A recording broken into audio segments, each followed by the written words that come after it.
The morning of the audit began with sprinklers, thin clicks, then a soft hiss that stitched arcs of water across the cul-de-sac. Little domes of spray drifted over our mailboxes, over the chalk drawings my daughter had left on the sidewalk: suns, cats, crooked hearts. For a moment the water made everything brighter, then it ran into the gutter and took the color with it. I set out folding chairs on the driveway, one by one, listening to the metal legs knock against the concrete. A maple thread stuck to the seat of the last chair, and I wiped it away with a dish towel I told myself would keep water spots off the patio table. Saying practical things out loud made me feel calm. Early is a kind of late, I said, not to anyone, and it sounded like a charm. Inside, the oven beeped. I took out the blueberry sheet cake.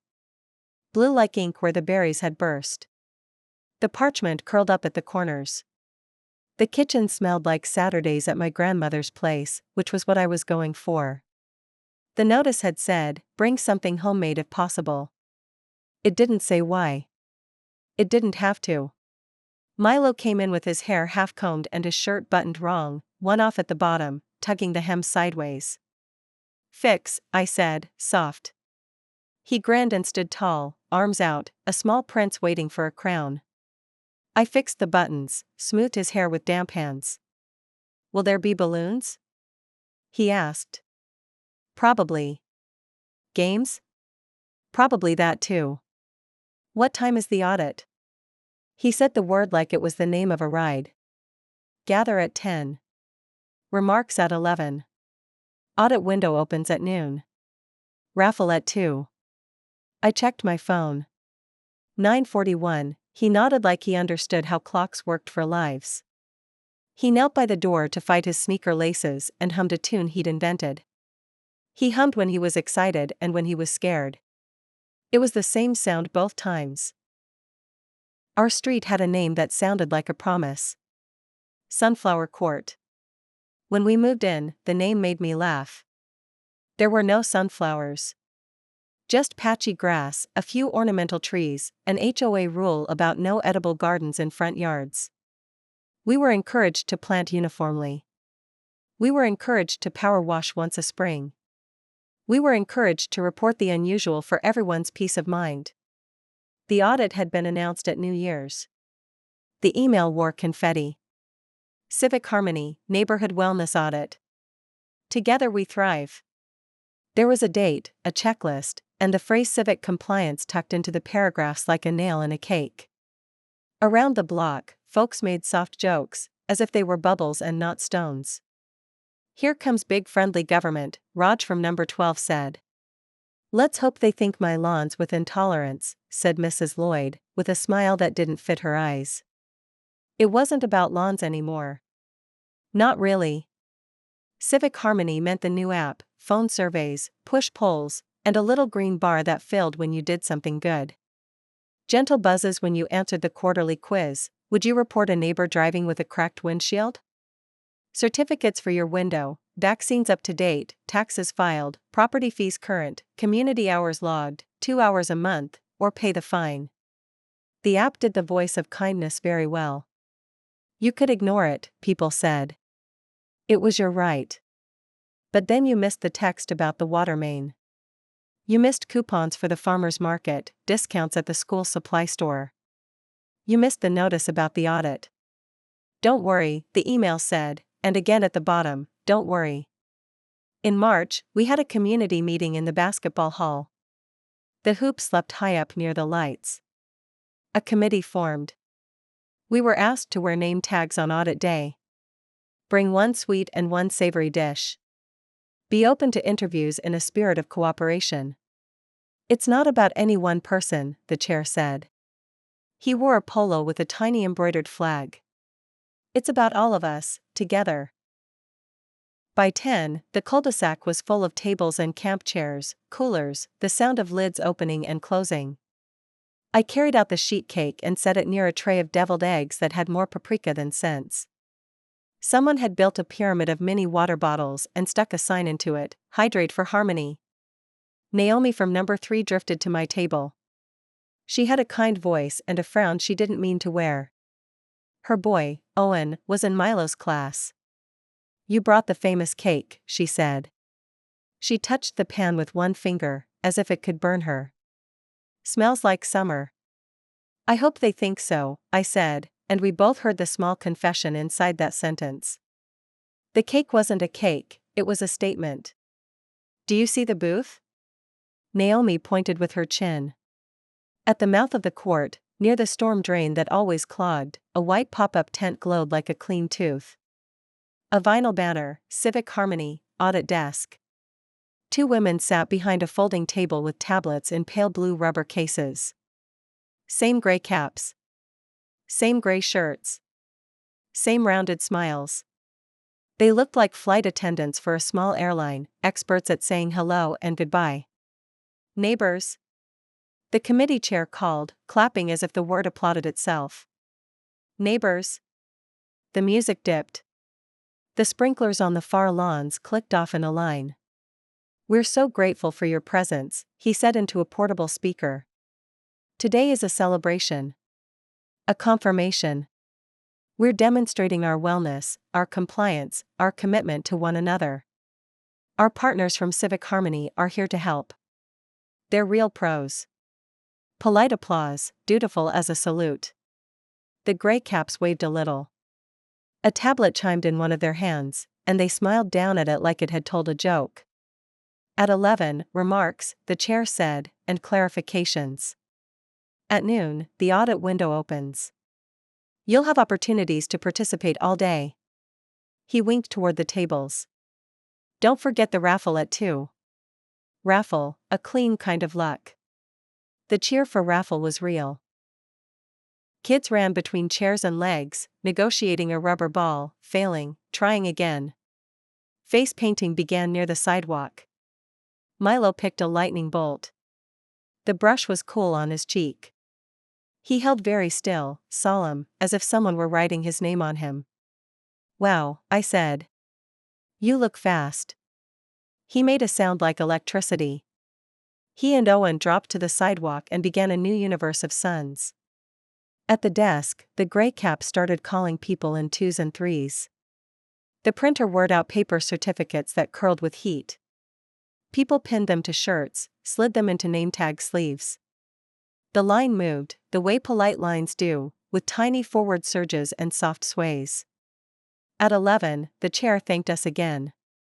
He thanked the gray caps, thanked the city reps, thanked the neighbors who completed the pre-forms. We appreciate your compliance, he said, like appreciation was a flavor to be tasted. A gray cap took the mic. An audit is a celebration, she said, voice clean in the speaker.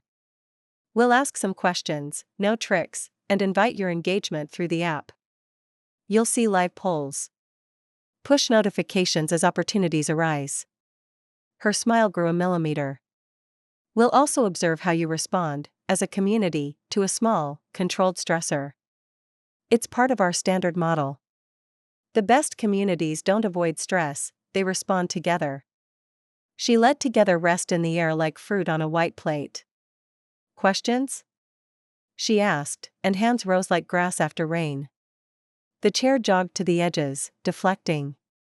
Specifics at the desk. We're on a timeline. The music returned, a touch louder, as if to sweep us gently toward noon.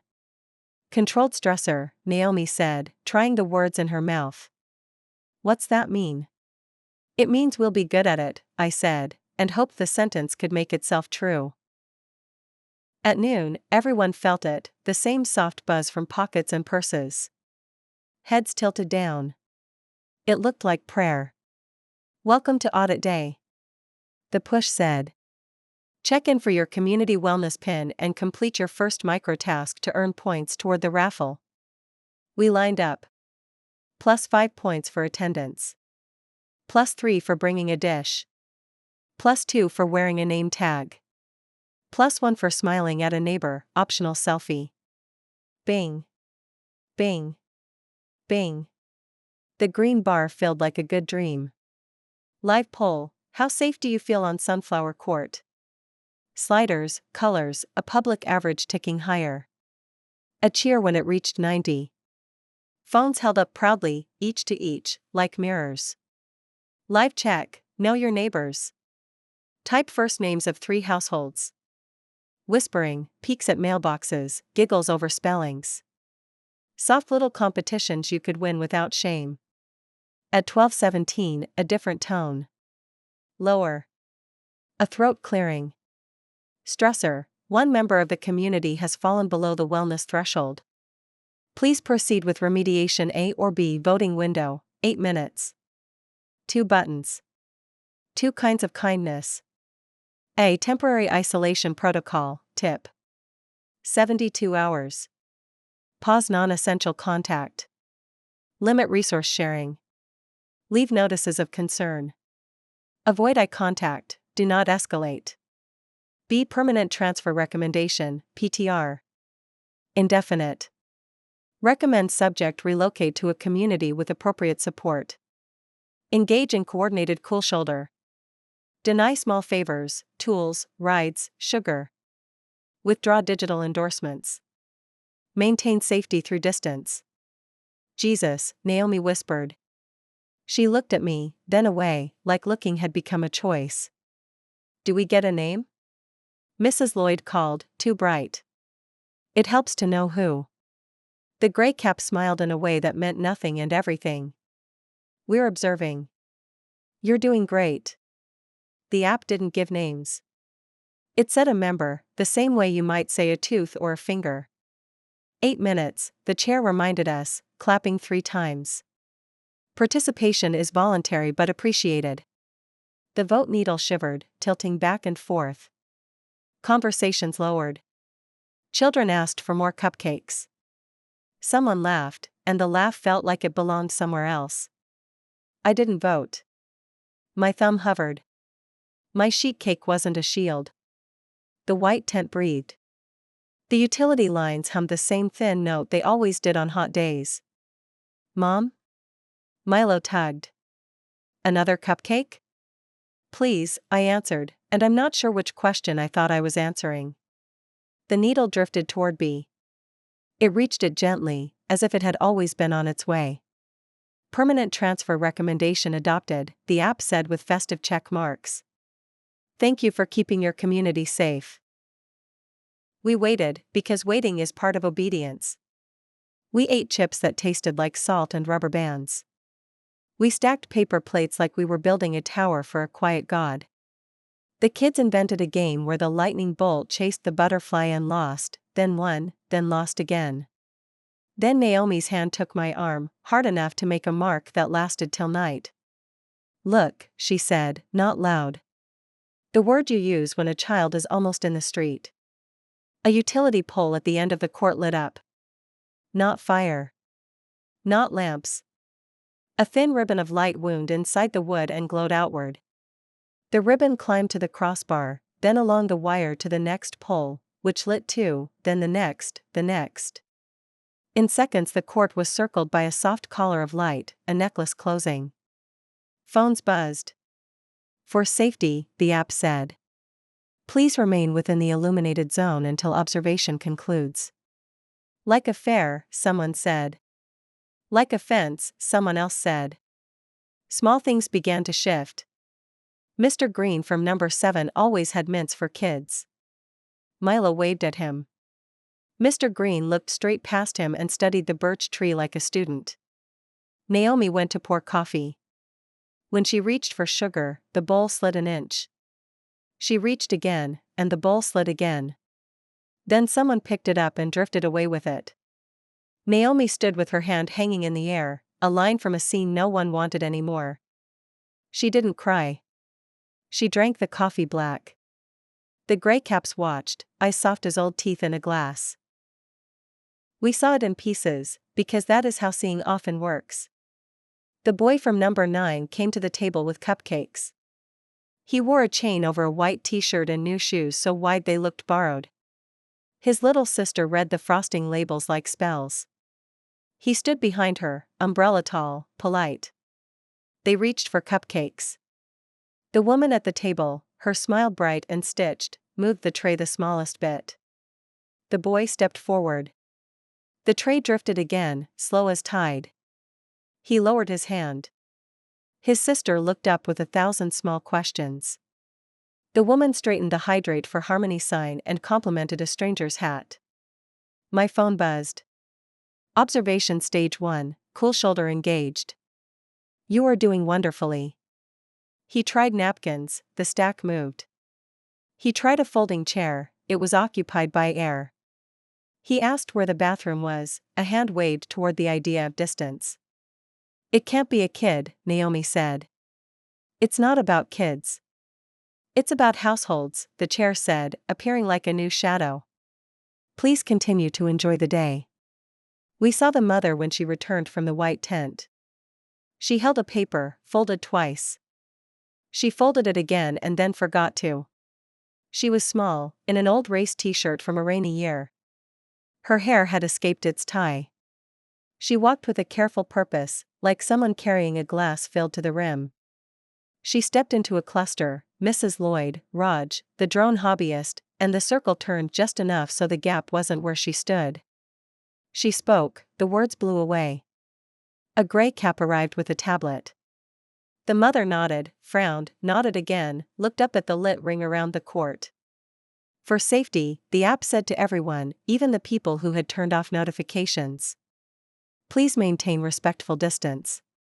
The mother's face did the strange, ordinary thing faces do when something expected finally arrives and is still unbelievable. She put a hand to her neck and then let it fall. Her boy stood behind her, a head taller now that she had been made small. His sister tugged at her shirt hem in neat, small pulls. Transfer, someone said. It's only a recommendation. Only. The word had a hole you could lose a house in. At 2, raffle time arrived right on schedule. Numbers were called. Cheers rose. A bottle of wine with a ribbon on it. A hardware store card that landed with a man whose garage already held 3 of everything. The drone dipped, framing us from above like a careful god. At 2:17, another push, observation stage 2, digital withdrawal. Remove endorsements. Pause resource sharing. Note non-compliant users. Screens lit faces from below. Thumbs flicked. Photos disappeared from liked lists. Contacts sunk a line lower. Threads migrated to new names. Little lights on little maps went dark. It was quiet except for birds, except for the tent breathing like a sleeping thing. The boy checked his phone and then looked up. He smiled, like someone had told him a joke he wasn't allowed to laugh at. His mother reached for his hand. He let her hold it. He was too old to, and he let her anyway. I moved without deciding. Maybe I meant water. Maybe I meant to find the bathroom. My feet took me toward the mother. Naomi came half a step behind and then stopped, a hand at my elbow and then not. Don't, she whispered. Don't make it about you. She was right. The app loved when you made it about you. It gave you points for speeches and took them for silence. The mother met my eyes. She didn't smile. She didn't look away. The look wasn't a bridge or a knife. It was a door left open because the air was hot. Do you need anything? I asked, and heard how childish it sounded, a bucket at the ocean. A ride, she said. As if rides were still something you could ask for. It's not far. I looked at the lit ring. I felt the app in my pocket like a small warm stone. I thought about points, small privileges that had started to feel like air, the water main alerts, the coupons, the way my phone could make a time feel official. I thought of Milo's lightning bolt, how it would turn back to skin in the bath and no one would miss it. After, I said, not to her. When it's done. What is done? She asked softly. She looked at the white tent. What will they call done? At 3, it ended. Or it didn't. The app said, observation complete. Thank you for maintaining standards. Confetti drifted on the screen. The ring around the poles went dark one by one, like a mouth closing. The drone sank to the grass and trembled as it cooled. The gray caps slid their tablets into a foam cut case, each device in its soft cutout, as if the tablets had feelings. We exhaled. We cleaned up. Paper plates went into black bags with a sound like gym shoes on varnished wood. Deviled eggs turned to paste in the big bin. Someone put on a new playlist, happier than the first. People said, well, and that was something, and they run a tight ship, and the words were just outfits for the sound of their own voices. The mother and her children stood near the hydrant where the chalk had pooled into a gray bruise. She took off her sunglasses and put them on and took them off again.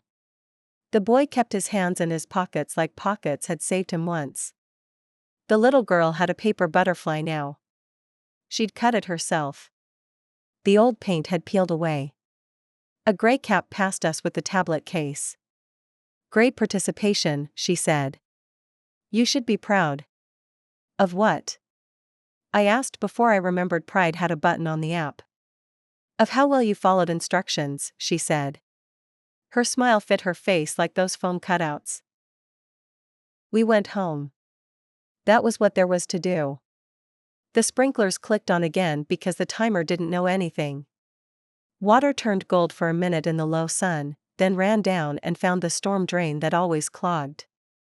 The chalk suns blurred and then disappeared. Inside, the house smelled like blueberries. I cut the leftover cake into squares and put them in a plastic box that would keep them less fresh than I told myself. Milo stood on a chair to watch. The lightning bolt on his cheek began to flake at the edges. Can I have some?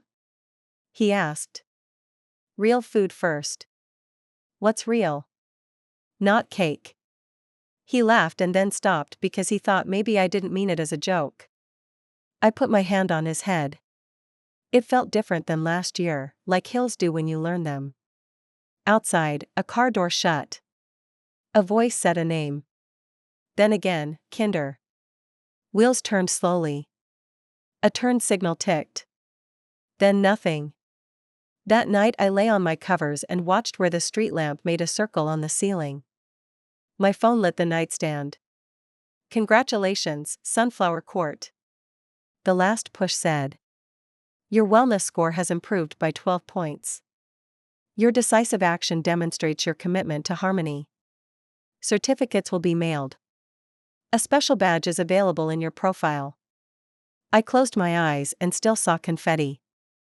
At the window, the glass was cool on my forehead. Down at number 9, a kitchen light went on, off, on. The rhythm was pacing. Or searching. Or nothing at all. A moth tested the pane with a sound like someone almost clapping. I stood until the light at number 9 stayed off. Until the moth gave up, or didn't. Until the app dimmed itself for bedtime, thoughtful and good. Days later, a notice went up on the subdivision board. Vacancy at number 9 at end of month.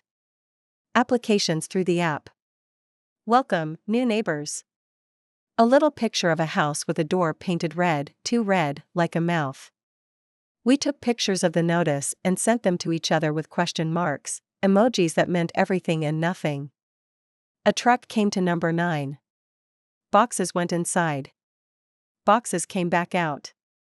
The mother stood on the grass and watched like it was a movie she had tried not to see. The boy carried a box labeled kitchen that looked heavy with books. The girl held her paper butterfly and kept checking if the crease still worked. I saw Naomi on the sidewalk. We walked together a few steps and stopped. Stopping felt like a kind of defiance now, and we weren't sure we had a permit for it. I keep thinking, she said, and stopped thinking out loud. She put her hand on the plastic cover of the bulletin board. Her palm left a print that faded quickly in the sun. I keep thinking too, I said. We went on with our days. We watered lawns. We clicked agree. We filled out the summer camp forms on the app because it was easier. We told our kids what was real. We baked. We slept with our phones face down like small, lightless stones. A week after they left, the gray caps sent a survey link with a smiley face. How did the stressor make you feel? Proud, relieved, motivated, neutral. Which part was most effective? Illuminated safety perimeter live vote with community feedback coordinated cool shoulder digital withdrawal. Would you participate again? Absolutely. Yes, prefer not to say. I clicked prefer not to say twice and the button slid to yes on its own.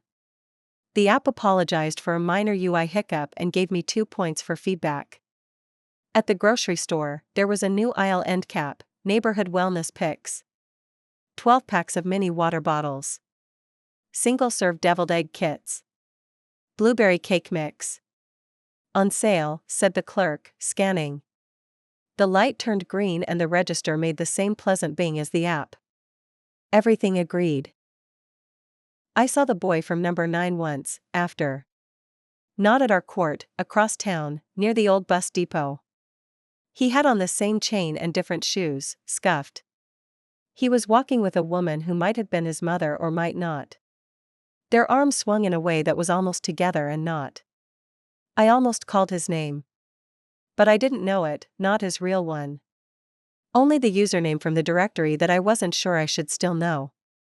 My mouth opened anyway, ready to say something soft, something pretending to be useful.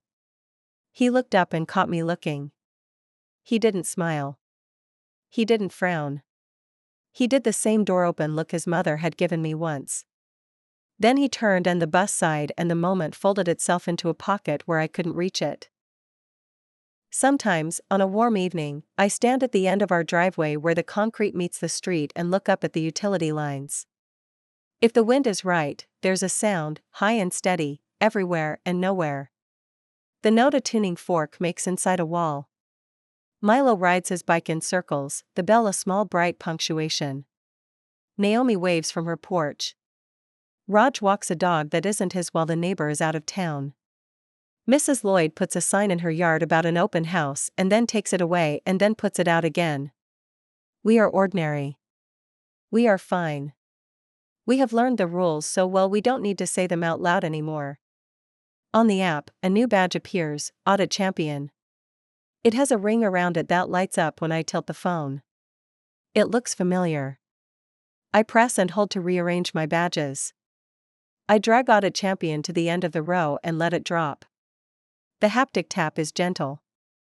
It still jumps back to the front when I close the screen. I turn the phone to silent and slide it into the drawer with rubber bands and old keys. The drawer smells like wood and dust. The silence sits there like a possibility. From somewhere behind the houses, maybe the park, maybe the big road, I hear the faint buzz of a drone. It lifts, it tilts, it learns us again. The note in the lines hums along, steady, patient, a sound you could forget is there until the day it isn't. I think about the mother's question, the one that hasn't stopped ticking, what will they call done? The tune does not answer. It doesn't need to.